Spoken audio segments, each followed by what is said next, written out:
యావత్ తెలంగాణ సమాజానికి ఈ కేంద్ర హోంశాఖ సహాయ మంత్రి బండి సంజయ్ ఉన్ను ముఖ్యమంత్రి రేవంత్ రెడ్డి ఈ లవ్ స్టోరీ ఏంటిది? చేతిలో పువ్వు పెట్టుకొని, ఈయన చేతి గుర్తాయనే కదా, చేతిలో పువ్వు పట్టుకొని జనం చెవులలో పూలు పెడుతున్నాడు రేవంత్ రెడ్డి. ఇద్దరు కలిసి జనాన్ని ఆగం చేస్తున్నారు. ఇది తెలంగాణ సమాజానికి నేను కొన్ని గంభీరమైనటువంటి అంశాలు, కొన్ని ప్రమాదాలు ఏం జరగబోతున్నాయి, అధికారంలో ఉన్నటువంటి వాళ్ళు పైశాచికంగా వ్యవహరిస్తే, పిశాచులు లెక్క ఆలోచిస్తే, మనుషులు కాదు మానవత్వం లేని మృగాల లెక్క ఆలోచిస్తే ఏం జరగబోతున్నదని చెప్పేటందుకు ఈ ప్రెస్ కాన్ఫరెన్స్ నిర్వహించినాం. నా పక్కకున్న గిరీష్ భాయ్ ఇప్పటికీ 3 సార్ల దాడికి గురైండు. బండి సంజయ్ దురహంకారానికి తన 3 సార్ల, ఒకసారి అయితే ఇంట్లో దాడికి గురైండు. అందుకే ఆయన వారిని పిలిచి నేను పక్కకు కూర్చోబెట్టినా. ఒకసారి అయితే కుటుంబం ముంగట బట్టలిప్పి చెప్పులతో పడి, అంటే ఆయన ఒక కేంద్ర మంత్రి రూపకంగా ఉండి ఇటువంటి దాడులు తన బండి సంజయ్ మీద ఏం అభ్యంతరకరమైనటువంటి ప్రోగ్రాం చేసిండో జనానికైతే ఎరకలే. కానీ ఒకవేళ అట్లుండేది ఉంటే రాజ్యాంగాన్ని, చట్టాన్ని గౌరవించి చట్ట ప్రకారం పోవాల్సిన వ్యక్తి సామూహిక దాడులకు ఎట్లయితే పాల్పడ్డాడో ఇవాళ తెలంగాణ సమాజానికి నేను చెప్పదలుచుకున్నా,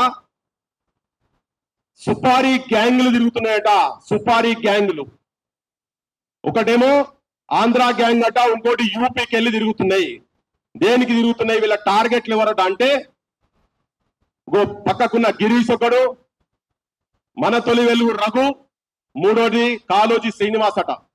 3 సుపారీ గ్యాంగులు తిరుగుతున్నాయి హైదరాబాద్ లో. నేను డీజీపీ గారికి, పోలీస్ వ్యవస్థకు, ముఖ్యమంత్రికి ఈ ప్రెస్ కాన్ఫరెన్స్ కెళ్ళి నేను వాళ్లకు మనవి చేస్తున్నా, హెచ్చరిక కూడా చేస్తున్నా. ఈ దాడుల ప్రవృత్తి, వాళ్ళ గ్యాంగులు ఎవరు, నేను ఎందుకు డైరెక్ట్ డీజీపీ దగ్గర పోకుండానే ప్రెస్కి ఎందుకు చెప్తున్నా అంటే, ఆయన బహిరంగంగా బాహాటంగా మొన్న ఎవరెవరైతే ఈ రాక్షసుల జాతి ఎవరైతే ఉన్నారో, అంటే మా సొంటోళం ఆ బాలికకు గురైనటువంటి బాలిక తరఫుకెళ్ళి నిలబడ్డటువంటి వాళ్ళందరట బండి సంజయ్కి, రాక్షస జాతికి సంబంధించిన వాళ్ళట. ఒక్కొక్కని అంతు చూస్తా అని రామ లక్ష్మణ్ జానకి జై బోలో హనుమానికి అనుకుంటా తోకకు నిప్పు పెడితే లంకను మొత్తం ఎట్లయితే కాల్చిండో అట్లా నేను మొత్తం వీళ్ళందరినీ తలగబెడతా అని చెప్పిండు. ఆయనే అక్కడితో ఊకోలే. ఆయనకు ఉన్నటువంటి కొన్ని ఛానళ్లతోటి, కొంతమంది వ్యక్తులతోటి డైరెక్ట్ ఫోటోలు వేపించి, అందులో గిరీష్ భాయ్ ఫోటో ఉన్నది, రఘు ఫోటో ఉన్నది, దాసరి శ్రీనివాస్ ఫోటో ఉన్నది, 3 ఫోటోలు పెట్టించి వీళ్ళని అంతం చేస్తాం అని బాహటంగా వాళ్ళ గ్యాంగ్ నుంచి వీడియోలు పెట్టించి బయటికి పెట్టిండు. ఇది దాదాపు జరిగి కూడా ఒక 5-6 రోజులు అవుతున్నది. అయినా ఏదో పొరంబొక్కలు ఎవడోడు ఇట్లా మాట్లాడుతూనే ఉంటారు అని ఊరుకున్నాం. కానీ లేటెస్ట్ గా తెలిసినటువంటి సమాచారం ప్రకారం బూటాని జరుగుతున్నది. అంటే తెలంగాణలో ప్రజల గురించి పనిచేసినటువంటి వాళ్ళు ఇలా బాలిక బయటికి తీసుకొచ్చినటువంటి వ్యక్తులను ఫిజికల్ గా, శారీరకంగా అంతం చేయాలన్నటువంటి ప్రయత్నం చేసి జనాన్ని భయభ్రాంతులను చేసేటువంటి పరిస్థితి తీసుకొచ్చి పెడుతున్నారు అనేది చెప్పడందుకే నేను తెలంగాణ సమాజానికి ఈ ప్రెస్ కాన్ఫరెన్స్ ద్వారా చెప్పదలుచుకున్నా. ఎవరు ఇదే బండి సంజయ్ ఎవరు? వీళ్ళిద్దరి మధ్యలో ఈ చెయ్యోళ్ళు పువ్వులు ఇద్దరు ఒకటి ఎట్లయింది అనేది సమాజానికి మొత్తం తెలుసు.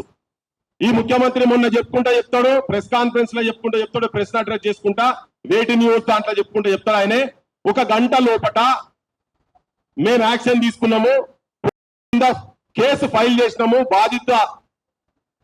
బాలిక తల్లి వచ్చి పోలీస్ స్టేషన్కి 1 గంట లోపట మేము కేసు బుక్ చేసినాము అన్నాడు. అది పచ్చబద్ధం. సాక్ష్యం ఇగో తననే ఉండే, ఇంకొకరు కూడా ఉన్నారు ఇక్కడ. ఇక ఇప్పుడు దాపరికం ఏం లేదు. కాలోజీ శ్రీనివాస్ కూడా అక్కడ ఉన్నాడు పోలీస్ స్టేషన్ లా. బరాబర్ ఇప్పుడు చెప్తున్నాం, సమాజానికి చెప్తున్నాం. రఘు కూడా ఫోన్ చేసి ఎప్పటికప్పుడు పోలీసు వాళ్ళతో సమాచారం తీసుకుంటున్నాడు. అందరం ఫాలోఅప్ లో ఉన్నాం దాని విషయంలో. వాళ్ళైతే డైరెక్ట్ గా పోలీస్ స్టేషన్ లో ఉన్నారు.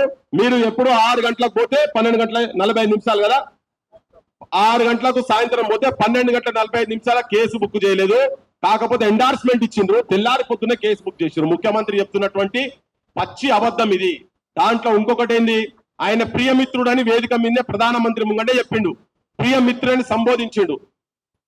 ఒక నేరస్తుడు, ఆయన కూడా నేరస్తుడు ఎట్లా చెప్తాను నేను ఇప్పుడు, ఆయన నేరస్తుడు ఎట్లో, ఒక బాలిక మీద అత్యాచారం చేసినటువంటి పిల్లగాని తండ్రిని స్టేజ్ మీద కూర్చోబెట్టుకొని ముఖ్యమంత్రి ప్రియమిత్రుడు అని చెప్తాడు.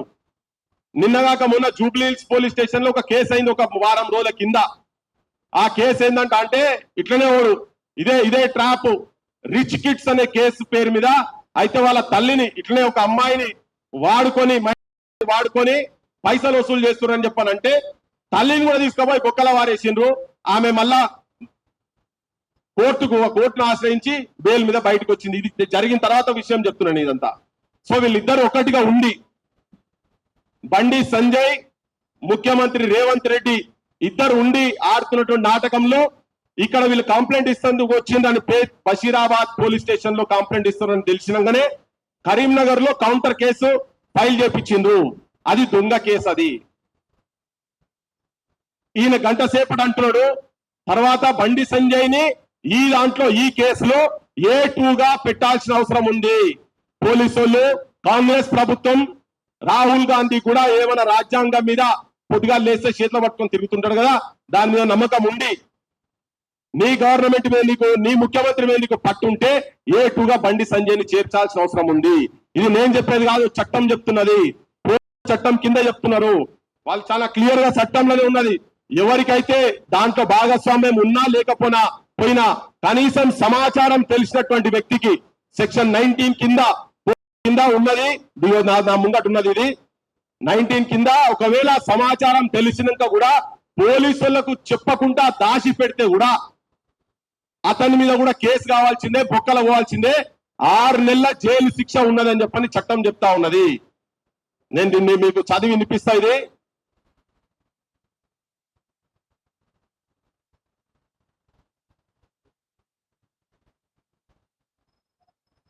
రిపోర్టింగ్ ఆఫ్ అఫెన్సెస్, ఫిర్యాదు చేయాల్సిన బాధ్యత ఎవరైనా అని, పిల్లలపై లైంగిక నేరం జరుగుతోందని తెలిసినా, ఇప్పటికే జరిగిందని తెలిసినా తప్పనిసరిగా పోలీసులకు లేదా స్పెషల్ జువెనైల్ పోలీస్ యూనిట్ కు సమాచారం ఇవ్వాలి. లేని పక్షంలో వీళ్ళు కూడా శిక్షార్హులే. బండి సంజయ్ చెప్పిండు.